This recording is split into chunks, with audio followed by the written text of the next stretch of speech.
बिस्मिल्लाहिर्रहमानिर्रहीम। अस्सलाम वालेकुम। कैसे हैं आप सब? देसी खाने यूट्यूब चैनल से आज मैं एक नई रेसिपी के साथ हाजिर हूँ। आज हम बनाएंगे खोया। बहुत ही आसान रेसिपी है बनाना, तो वीडियो बनाना शुरू करते हैं। खोया बनाने के लिए सबसे पहले मैंने एक साफ कढ़ाई ले ली है। उसके बाद इसमें दूध शामिल कर दूंगी। दूध फुल फैट है मेरे पास। बिस्मिल्लाहिर्रहमानिर्रहीम। दूध है मेरे पास 2 लीटर। फुल फैट दूध है, उबला हुआ दूध बिल्कुल भी नहीं लेना। दूध को हम फुल फ्लेम पे बॉईल कर लेंगे। बॉईल करने के बाद आपसे मिलते हैं।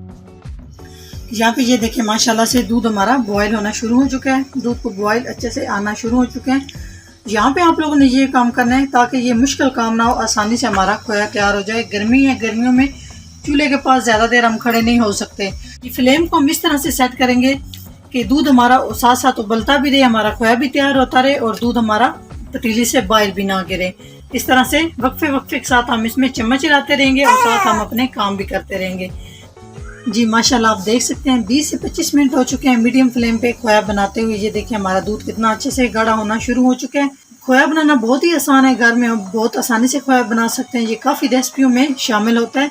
साथ साथ आप लोगों को ये भी बताऊंगी कि किस किस रेसिपी में शामिल होता है। जब जैसे जैसे हम रेसिपी बनाएंगे उसमें शामिल करके हम आपको साथ बताते जाएंगे किस किस रेसिपी में शामिल होता है। ये देखिए माशाल्लाह से दूध गाढ़ा होना शुरू हो चुका है। तो मज़ीद हम इसको मीडियम फ्लेम पे इसकी पकाई करते जाएंगे और साथ साथ आप लोगों के साथ शेयर भी करती जाऊंगी। ये देखिए माशाल्लाह दूध हमारा गाढ़ा होना शुरू हो चुका है। ये देखें बिल्कुल भी इस तरह से खोया बनना शुरू हो चुका है।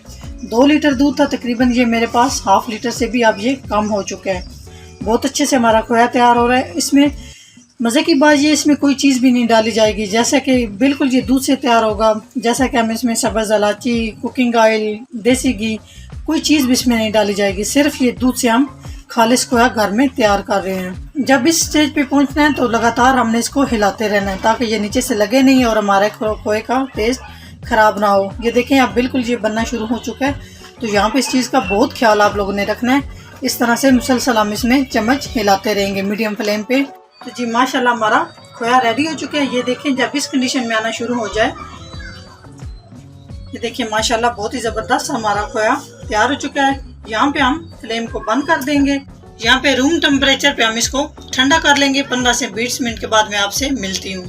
जी यहाँ पे मैंने एक कंटेनर ले लिया है। उसके बाद जो मेरे पास खोया है 15 से 20 मिनट हो चुके हैं। इस कंटेनर में हम इस तरह से शामिल कर देंगे।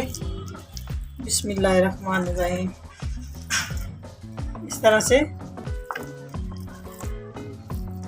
रूम टेम्परेचर पे इसको मैंने ठंडा किया है। अभी हम इसको ओपन एयर पे सेट होने के लिए 15 से 20 मिनट के लिए रख देंगे।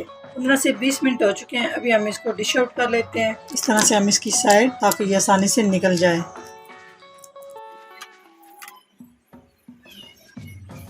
ये देखिए माशाल्लाह हमारा खोया बहुत ही ज़बरदस्त तरीके से रेडी हो चुका है। इसको मैंने 10 से 15 मिनट के लिए फ्रिज में रखा है। बहुत अच्छे से ये देखें सेट हो चुका है। यहाँ पे हम इसकी कटाई कर लेते हैं। ये खोया मैंने काफ़ी रेसिपियों के लिए बनाया है, काफ़ी रेसिपियों पे हम इसको शामिल कर लेंगे। ये देखिए माशाल्लाह अल्हम्दुलिल्लाह कितना ज़बरदस्त हमारा बाज़ार से 1000 गुना बेहतर हमने घर में खोया तैयार किया है। ये देखें, अगर मेरी वीडियो अच्छी लगे तो लाइक एंड शेयर कीजिएगा। चैनल को सब्सक्राइब नहीं किया तो प्लीज़ हमारे चैनल को सब्सक्राइब करें। नेक्स्ट वीडियो में हाजिर होंगे, तब तक के लिए अल्लाह हाफिज़।